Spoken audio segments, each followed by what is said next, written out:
Hilton Apple Fest crew, welcome to the Big H podcast. Today, this weekend, we got coming up the 43rd Hilton Apple Fest. With me is Joe Lee, Linda Viney, and Karmen Penders. Mayor Lee, this is the 43rd Hilton Apple Festival. Tell our listeners a little bit about the history of the Apple Festival, when it got started. Well, like you say, it's the 43rd, and I guess I've been involved about 25 years, and a lot of people have come and gone on the board. Uh, it's a great festival. Uh, no alcohol. It's a family event, uh, and if the weather's good like it's supposed to be, and we'll get 6,000-7,000 people at least to come through. Crafters, food. Uh, like I said, and it's all for the kids too. And different organizations, this is their big money maker. Boy Scouts, Girl Scouts, stuff like that. So it's a really great festival. Linda, how long have you been involved and been in the village and been around the Apple Fest? Well, I've been around the Apple Fest since 1996. That's when I started. And actually, I started in the pop booth and I had a ball. And so then I just grew into advertising, and then I've served on a lot of the committees so far in the last how many years. But anyway, I do crafters now, and we have 141 booths. And it's 116 crafters, but some of them are double.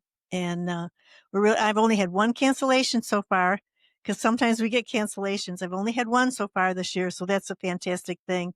And all the stuff that they have, because they send pictures in when they send the application in, and the pictures are gorgeous. The Christmas stuff and Halloween stuff, it's really, really nice.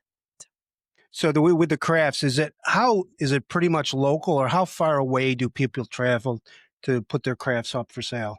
We have some out of state. Last year we hit one of the winners of the category was from Florida, and they're not coming this year. But we have 13 categories, and there's first place winners in each category. And then there's the best of show, and we have a ribbon for that too. And if you win first place, then next year your application's a little easier to do. And so we have a fantastic time. We have 21 food groups, all kinds of food. Excellent. And when you walk in here, it just smells so good. Mm-hmm. So yeah, we're really looking forward to this weekend. Now, you said you were on the pop at one time, the soda. Yes. How do you keep the bees away? Actually, it's not too bad when the pop in water. Right. But when you get into some of the food, it can be bad. Yeah.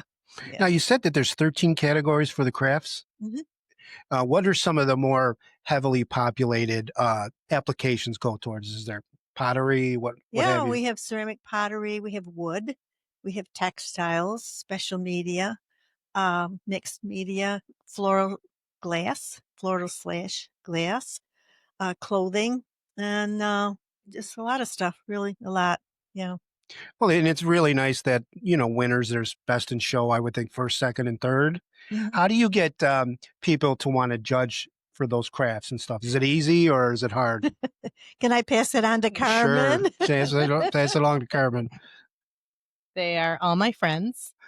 So there are 4 of them coming to judge the crafters. And they get here about 8:45 in the morning on Saturday, and they'll walk around with we give them a paper and they judge. They write down, I like this in that booth. And then they'll come up here and they'll total everything up, compare what they did. And then they pick, the 4 of them with their votes, will pick the winners. Nice. And then I'll announce them on the stage about 3 o'clock. About 3 o'clock, and that's Sunday, probably? Saturday. So this way the vendors can display their ribbon over the weekend. Okay. Now, it's on Saturday and Sunday. What are the operation hours? Saturday it's from 10 to 5, and Sunday it's from 10 to 4:30. 10 to 4:30. And I don't know who wants to handle this question. Going to be 6,000 to 7,000 people. How do you deal with transportation from and to, and how? Well, they can park down at Fireman's Field if the weather's going to be good, and to high school. And then we have a bus system, Hilton School District, and we have the bus drivers, and they pick up the people both areas and bring them up here to the grounds. So And it's a really great operation. Works well. So it's just a continual They remote just keep service. moving. Keep them moving. I actually ran into Bill West. I used to live with him on Gordon Avenue. He's going to be one of your drivers, I think, on Saturday. Oh, Looking okay. forward to it. Looking Yeah. forward to it. Now, I was reading somewhere on your website that it was founded in 1981 by Pat Marlowe and Doug Marple. How have you seen the Apple Fest grow over the 43 years? Well, from where it started down there, we had to move it up here. The amount of people, way back then it was kind of small, and They had 75 craft booths and only 5 food booths in here. Yeah. We have over 100 now. Okay. it just keep growing. Right now, this is it. We have no more room. Yeah. We're bulging. And so I think when I turn left in Main Street, there's a sign that says Hilton Apple Fest, family fun, free family fun. And I think it's that free part that is really attractive to families. The families, yeah. Is that the banner that's hung Yeah, up the at banner, M&T is it Bank? the same banner year after year? You just change the dates. Just change the Change dates. the dates with sample the best and ship the rest. Yeah. And I did read that in 1982, the festival, like you said, moved from Canning Street up here to the community center. And I also read that I think it was Carol Gerstlin did some coordinating and early on, and then the volunteers, as you said, just kept adding and adding and adding. Yep. Yeah. Now, the food and drink booths, is it a lot of local? Oh, tell me a little bit about actually the harvest growers, the apple farms in Hilton that also bring their harvest to the Apple Fest. Well, we have 2. We have Partica Farms, and they're actually in Kendall. And we have R&K Zarpentine, and the baked goods are unbelievable, really good stuff. They have apples and cider and everything. And the food groups are all local and they're nonprofit. So it's like churches and scouts and Lions Club and things like that. And they have to be, one of the requirements is that they are within the Hilton Central School District. And we don't have any problem getting food vendors. Everybody, and then sometimes we have food trucks that want to come in, but it's like, no, because you're not a not-for-profit. We also have the Walker Fire Department, the Ladies Auxiliary does the pies. Okay. Yeah.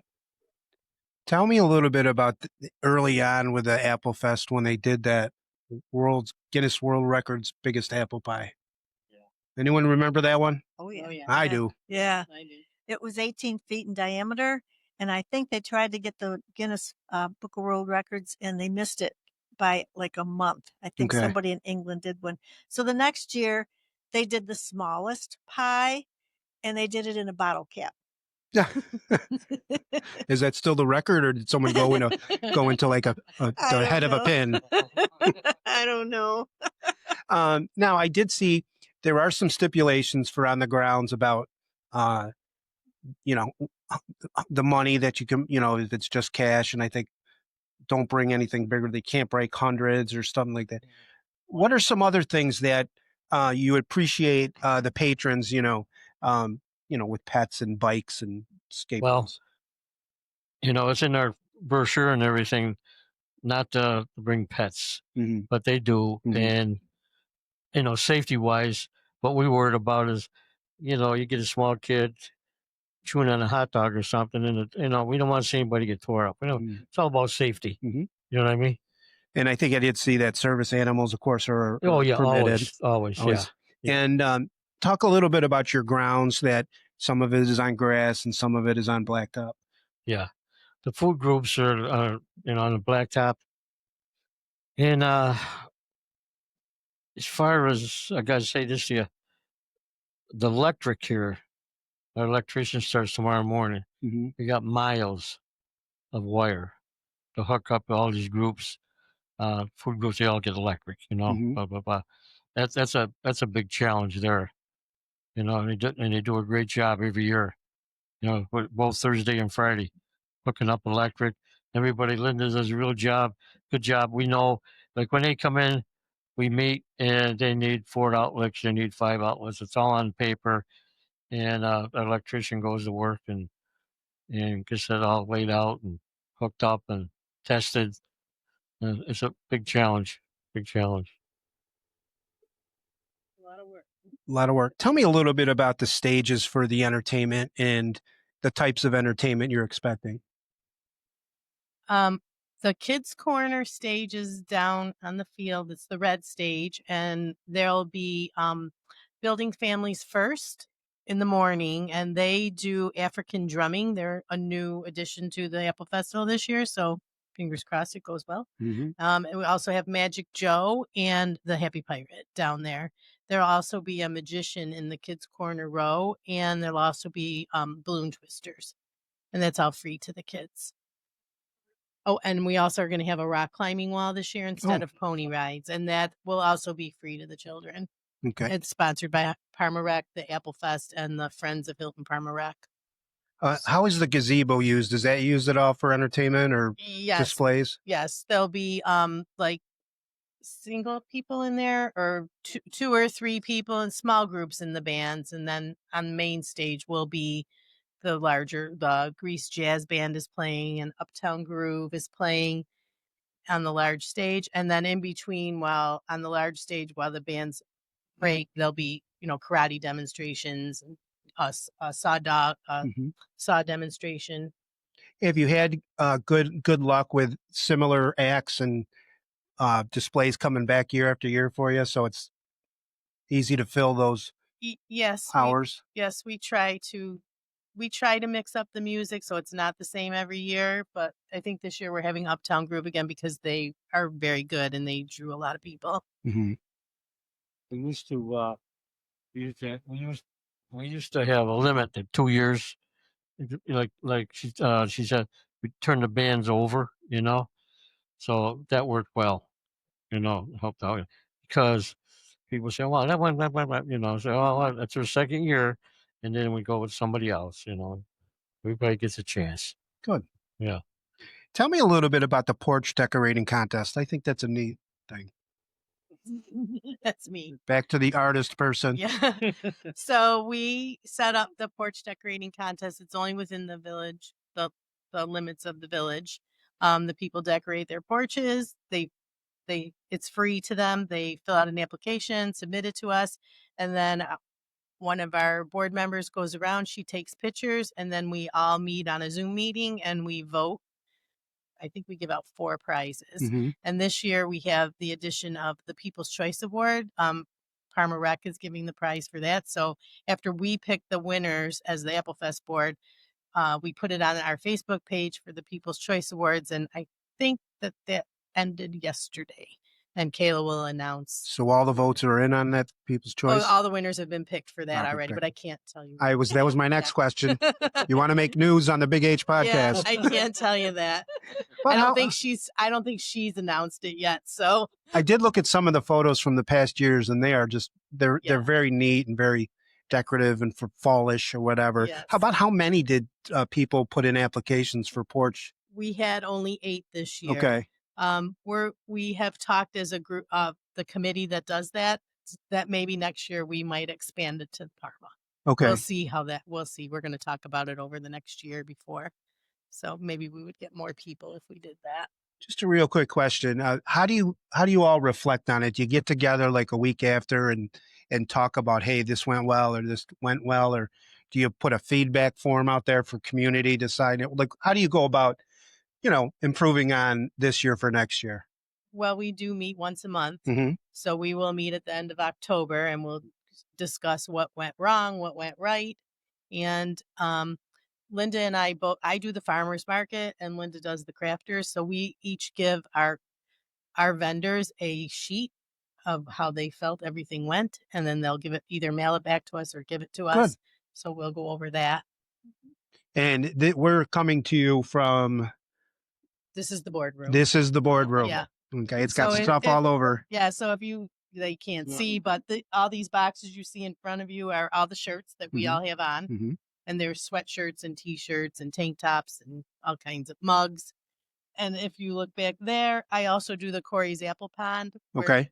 And those are all the prizes for the Corey's Apple Pond that I shop for.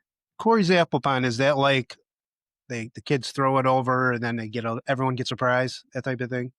It's a pool. Okay. And we put apples in it with sticks, and they're labeled small, medium, and large prizes. Mm-hmm. Everyone gets a prize. It's sponsored by Wegmans, and Partica Farms also donates all the apples. And so I shop for all the gifts, all the prizes. Mm-hmm. It's fun. It's fun. Yeah. Is Corey, is that a specific Corey, or you just named it after It's named after Corey apples. Corey apples? Yeah. All right. Good enough. And then I also was reading that there's a photo contest. Yes. Okay. And who's in charge of getting those jobs and those photos done? Or is you just compile the photos and put it on the website, or is there? Maureen, the person who does it, she will set up the display down in the Ingham room the Mhm. weekend of the Apple Festival. I'm not sure who picks the winners. There's a committee. She has judges. She has picked some judges, and some of them are like almost professional, and others are just friends in that. Sure. And they pick the winners, and there's 3 different categories. They're like adults, they're teens, and then kids. And the photos are absolutely gorgeous. And then she puts them in the library after the Apple Fest. She puts them in the kind of like a reserved room there. Mm-hmm. And they're up there for a month on there too. But this year feels good. And Do they give a theme every year? yeah, a different theme every year. And some of the pictures are really gorgeous. Yeah. Good. Yeah. And it sounds like you have for every type of age group. You can be a professional photographer, a novice, and everything. Yep. Or a child. Or child. Apple pie contest, is that very popular? And do they get to eat them after they get judged? Or they have to get eaten in order to judge, I would think. Yeah. The first thing they do, she's got 8 judges. First thing to do is they walk around and they judge appearance. Yeah. And then they have to take a bite of every pie. Mm-hmm. And that's taste and texture. And that has 2 categories, the adult and the youth divisions. Youth would be 16 and under. And the high I think the most we ever had was 50. Wow. And last year I think we had 35. And the applications are still coming in. In fact, I just gave the chairperson of the apple pie contest 3 more envelopes, so they're still coming in. But those judges must get awful full. 1 bite. Oh, just 1 bite. Let me tell you something. Are you one of the judges? No. Oh, okay. No. Here's the deal. You got just a little bit. Just a little bit. Because we had people ready to pass out because of sugar. Because you can't eat a whole piece because you got 40 pies. Right. You got to go easy, buddy. Now, has anybody seen Stand By Me when there's the big pie eating contest? Have you ever thought about eating a pie? Get some of your eaters out there? Obviously, no. You don't want to mess them up that way. Yeah. Well, maybe, this is how you get other volunteers, right? And I got a few more questions here as we're wrapping up. We covered the transportation.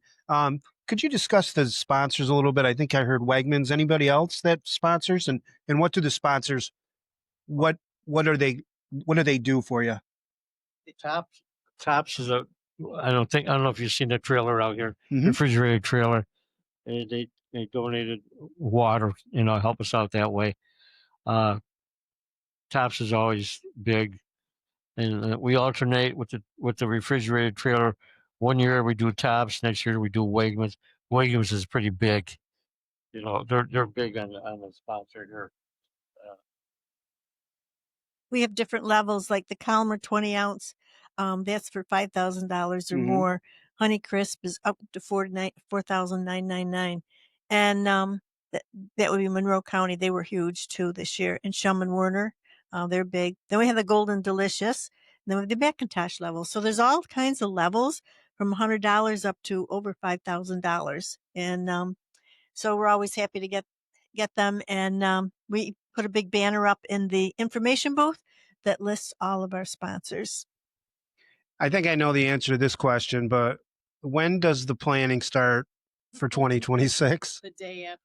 the day after, on Monday of, what is that, October 6th, 2025. So it's nice that you have those sponsors. What do you think the visitors say about the small village with a big heart, like 6,000 to 7,000 people? Why? I guess what I'm saying is, what makes the Apple Festival so special in highlighting Hilton? Well, all the volunteers we got, just on that sheet there, how many we got? How many's on the board?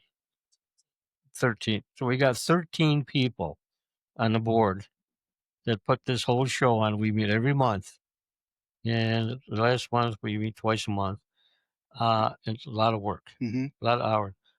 These two here every day they're doing something for the Apple Fest every day.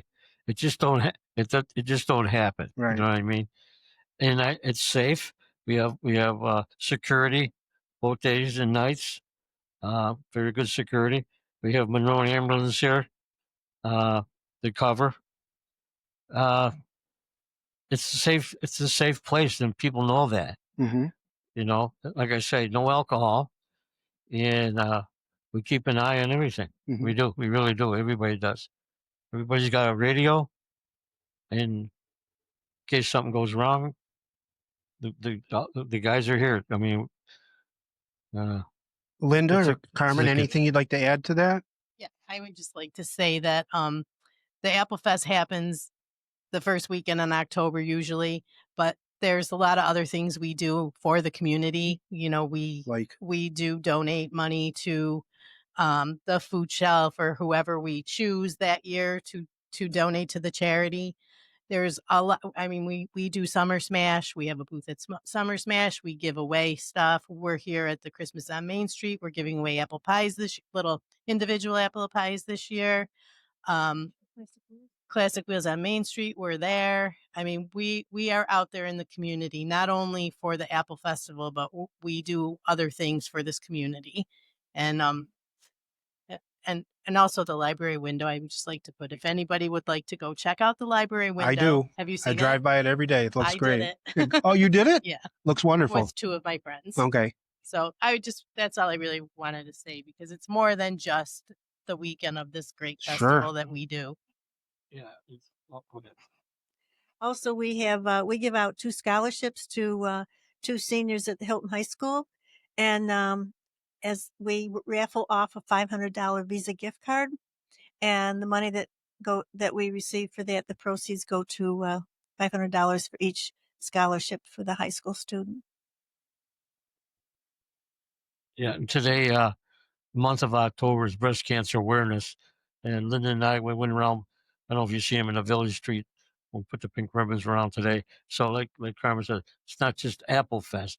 We're involved in a lot of other stuff, helping people. That's the bottom line, helping the people. Stuff a bus. Oh yeah, we do that. Yeah. too. Well, Joe and Linda and Karmen, it's good to have people like you that volunteer their time. And I'm sure if anybody wants to get involved, it's easy to get in touch with you. Things like that event, just like you said, just doesn't happen. But it's so nice because we know every first week in October that it does. And it is special. And I've been around it all my life. And I know, and used to live on Gordon Avenue. So we used to just come over here for dinner and everything. Keep it going. Joe and Linda and Karmen, I do appreciate you for joining me on the Big H podcast. Thank you. You're welcome. You're welcome anytime to talk about other issues, and not issues, but things that got going on in the village. I wish you good weather and a good time this weekend. October 4th, 10 to 5, and Sunday, October 5th. No, excuse me. October 4th, 10 to 5, and Sunday, October 5th, 10 to 4:30. If you like what you saw, hit that subscribe button and turn on your notifications so that you don't miss an episode. You can catch the Big H podcast on X at Michael Heiss, Apple Podcasts, and Spotify, as well as YouTube. Enjoy the 2025 Apple Fest. It's good Hilton family free fun. Take care. Thank you. The Big H Podcast, tune in now. Conversations that'll wow. Laugh and learn, stay a while. Let's explore that Hilton style.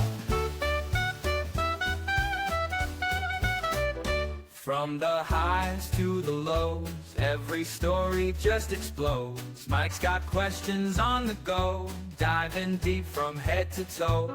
Every week the guests align, sharing moments so divine. Stay with us, the pace is fine. Every episode you'll find